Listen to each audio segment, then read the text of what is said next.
Good day, everyone. We are the Group 5 and we are about to report the summary of the speech of Cory Aquino. But first, who is Corazon Aquino?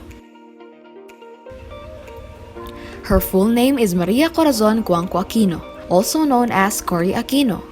She was born on January 25, 1933 in Tarlac Province. She died on August 1, 2009. Cory Aquino is the 11th president and first female president of the Philippines in February 25, 1986 to June 30, 1992. She finished her elementary years at St. Scholastica's College, Manila. In high school, she graduated at Assumption College in Manila. She finished her college education at College of Mount St. Vincent, New York, and studied law at Far Eastern University, Manila. Cory's husband is Benigno Ninoy Aquino Jr., and her children are Maria Elena Aquino, Aurora Corazon Aquino, Benigno Simeon Aquino III, Victoria Eliza Aquino, and Cristina Bernadette Aquino. We divided the speech into 7 parts. First is Ninoy's stories. Second, her democracy and view. Third, the story of the People Power Revolution. Fourth is the Philippine debt. Fifth is Insurgency. Sixth, Compliments of America. And last is the last paragraph. First is Ninoy's stories. Benigno Ninoy Aquino Jr. was the husband of Corazon Aquino.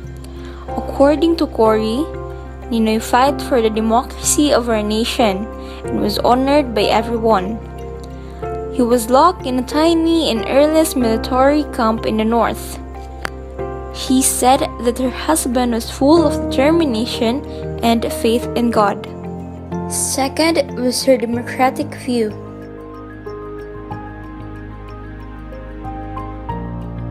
It was included in her speech how the task was fallen on her shoulder to continue offering the democratic alternative to the Filipinos. After her husband died, she continued fighting for the democracy of her nation. She serves the Filipino people through her democratic view. Her view about democracy was inspired by Archibald MacLeish, that if our democracy was being attacked, we should defend it with all our might. The third topic is the story of the People Power Revolution. Last August 21, 1983, the assassination of Benigno Aquino Jr. is the beginning of Ferdinand Marcos' downfall. And so the sudden death of Ninoy Aquino, which is on August 21, 1983, destabilized or weakened the Marcos administration. The economy began to falter amidst accusations of corruptions by Marcos and his companions. The US government thought that Marcos lost his credibility or control of the people, and so Marcos called for a snap election in February 7, 1986, and the people was obliged. They thought that President Ferdinand Marcos was losing the mandate of the people. President Ferdinand Marcos then declared a snap election. With over 1 million signatures, the opposition decided to have Corazon, or also known as Cory, Aquino run for president and Salvador Laurel for vice president, and then Cory Aquino willingly obliged. The people's victory and power. Due to uncontrolled cheating and violence, snap election is considered as a fraud. The Batasang Pambansa declared Ferdinand Marcos the winner together with his running mate Arturo Tolentino, and so the position of president was given to Ferdinand Marcos, even though there was an accusation of him cheating during the snap election. About 30 Comelec computer technician was not in favor of cheating. However, the people, including the military and Catholic Church, rallied in the streets and proclaimed Cory Aquino as president of the people. Accredited by Paul Watcher Namfrel, or also called as the National Citizen Movement for Free Election. In protest, Cory Aquino campaigned for the boycott of products of business that supported Marcos. The defections from the armed forces of the Philippines and the support of the local Catholic hierarchy led to the People Power Revolution that ousted Marcos and secured Aquino's accession on February 25, 1986. Both Juan Ponce Enrile and Fidel V. Ramos helped Cory and participated to People's Power. After knowing the issue about the cheating in the snap election, Juan Ponce Enrile and Fidel V. Ramos turned their back on President Ferdinand Marcos. They managed to overthrow Ferdinand Marcos and got the freedom they want, which leads to the present state of the Philippines. As stated by Cory Aquino, at the end of the day, before another wave of fraud could distort the results, I announced the people's victory. The people that are involved in the People Power Revolution are, first, Mr. Juan Ponce Enrile. He served as Justice Secretary and Defense Minister under the Marcos regime, who worked as a politician and lawyer. He is one of the leaders who participated during the 1986 People Power Revolution that drove Marcos from power into exile, wherein he worked together with General Fidel V. Ramos. Another persona involved in the People Power Revolution is General Fidel V. Ramos, who is popularly known as FVR and Eddie. Along with it, General Fidel V. Ramos is the 12th President of the Philippines from 1992 to 1998. He is also the Commander-in-Chief of the Armed Forces and a politician. In addition, he is the only career military officer who reached the rank of 5-star Admiral who rose from the second lieutenant up to the Commander-in-Chief of the Armed Forces. Another person involved in the People Power Revolution in 1986 was Archbishop Jaime Cardinal Sin. He was a powerful Roman Catholic Archbishop of Manila who used his influence to champion his rights of the poor and rally the widespread resistance that brought down Ferdinand Marcos. He became persistent and a vocal critic of the authoritarian Marcos regime and urged the Philippine Catholics to join the popular demonstration against President Ferdinand Marcos. His way was using the Radio Veritas, that was the only radio station who covered the whole event, including Ninoy Aquino's long-distance interview, assassination, and funeral procession. Through the voice of Jaime Cardinal Sin, Radio Veritas was determined to relay a truthful account for the call of revolution. The EDSA revolution started when President Marcos declared martial law in 1972. This was a period wherein there is a political repression, censorship, assassination, and human rights violation.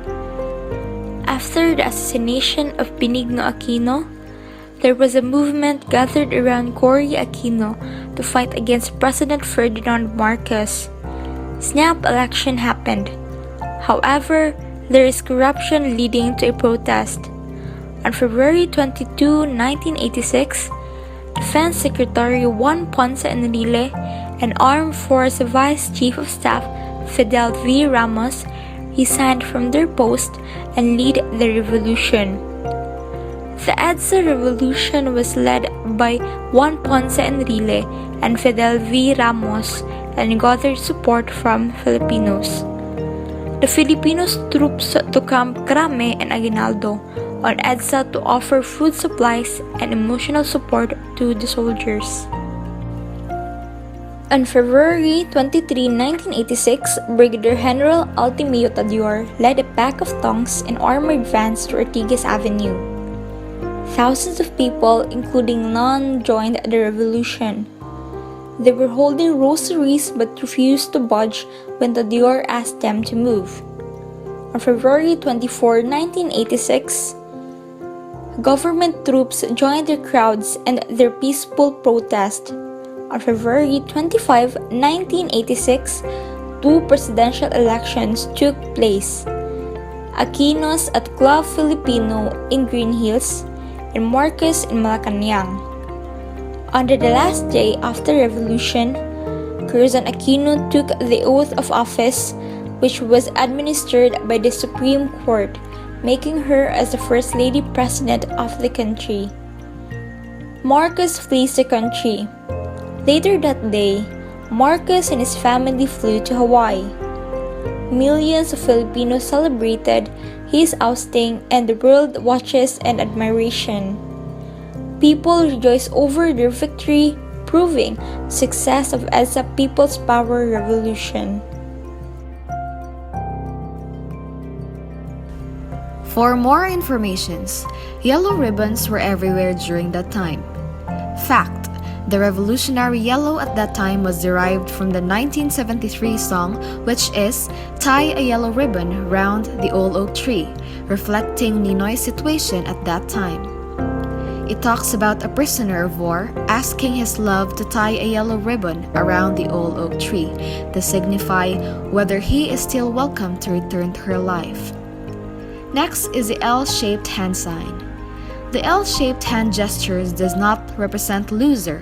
Instead, it stands for laban.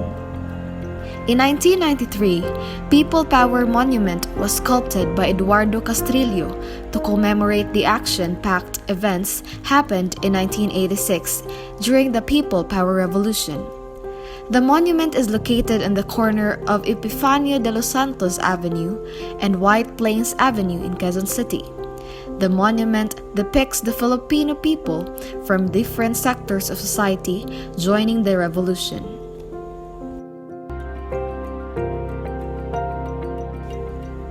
Cory talked about her miraculous victory through the people's struggle and continued talking about her earlier initiatives as president of Restored Democracy. She intended to reconcile and build a relationship after polarizing dictatorship. She gave importance to EDSA Revolution, a limited revolution that respects human lives and freedom. Cory Aquino boasted about having a restored constitutional government in which it includes the Bill of Rights.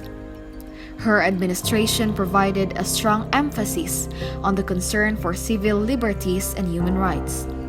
Cory Aquino's economic policies centered on restoring economic health and confidence and focused on creating a market-oriented and socially responsible economy. The example of Bill of Rights are Article 3, Section 1. No person shall be deprived of life, liberty, and property without due process of law. Section 2. The right of people to be secure in their persons, houses, papers, and effects against unreasonable searches and seizures. The third is the Philippines debt.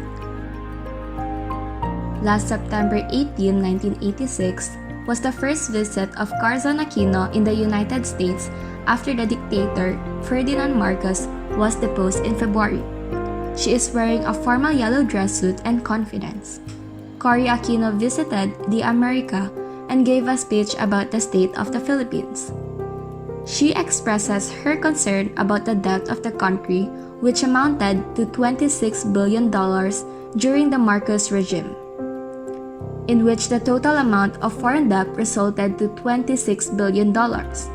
Cory honored the debt even though these debts did not benefit the Filipinos.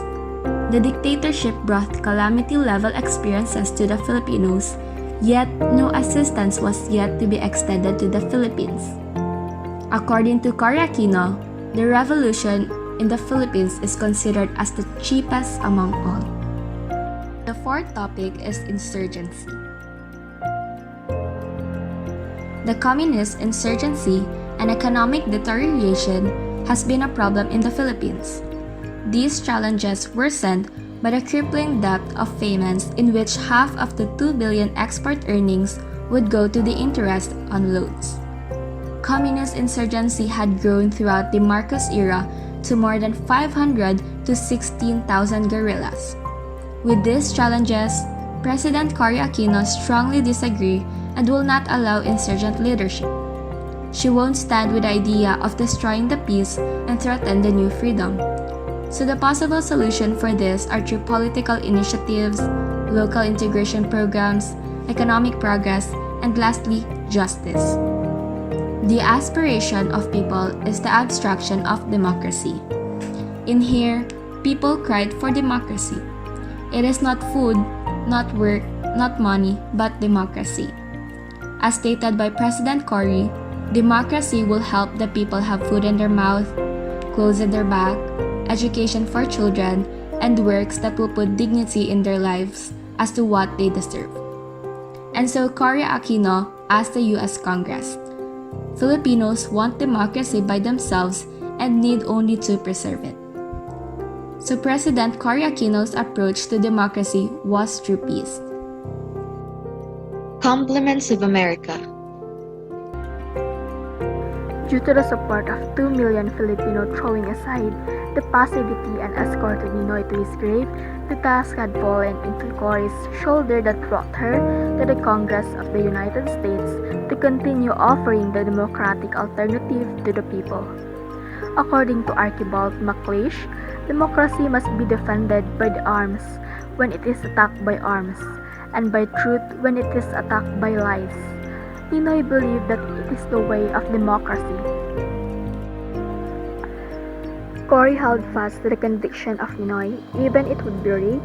Cory ran the grave risk of legitimizing the foregone results of election, even it would clearly be a fraudulent. It is because she knew that she ran for the people and not for the lawyers. Since the dictatorship knew the exercises of democracy, they would be prepared for the democracy as it comes. In this way, Cory and the people in democracy would know how much power they have, even in terms of the dictatorship. The people under Cory were shamefully marked by the government. The opposition garnered a clear majority of the votes due to the corrupt Commission on Elections. In 1986, in excess of arrogance, dictatorship calls its doom as people obliged with 1 million signature and drafted Cory as the challenger to the dictatorship. The nation was armed by courage, integrity, and willing to give their lives for democracy. Women poll watchers were crying as armed goons crushed the precinct, resulting for them to tie themselves to the ballot boxes. When the opposition announced its victory, people are protesting. Military officials are against it, and before another wave of fraud could correct the results, Cory announced the people's victory by the end of that day. The co-chairman of the United States Observer Team report and described the victory as extraordinary manifestation of democracy on part of Filipino people. And the ultimate result was the election of Cory C. Aquino as the president and Salvador Laurel as the vice president. Cory Aquino showed gratification on behalf of Filipino people for the balancing America's strategic interests against human concerns, illuminates the American vision to the world. This full constitutional government means that there is an existence of constitution, which may be a set of fixed norms or principles, generally accepted as the fundamental law, wherein a politician can effectively control the exercise of political power. Meanwhile, Independent Constitutional Commission was revised by Cory. It has three main branches, the CSC, COE, and COA. And constitutional elections means to determine who will represent your state in Congress. They also decide which political party, Democratic or Republican, will hold a majority in each chamber of Congress for the next 2 years. Lastly is the last paragraph. Since Americans have spent many lives and much treasure to bring freedom to many lands that were reluctant to receive it, now they have Filipinos who want it by themselves and only need to help to preserve it.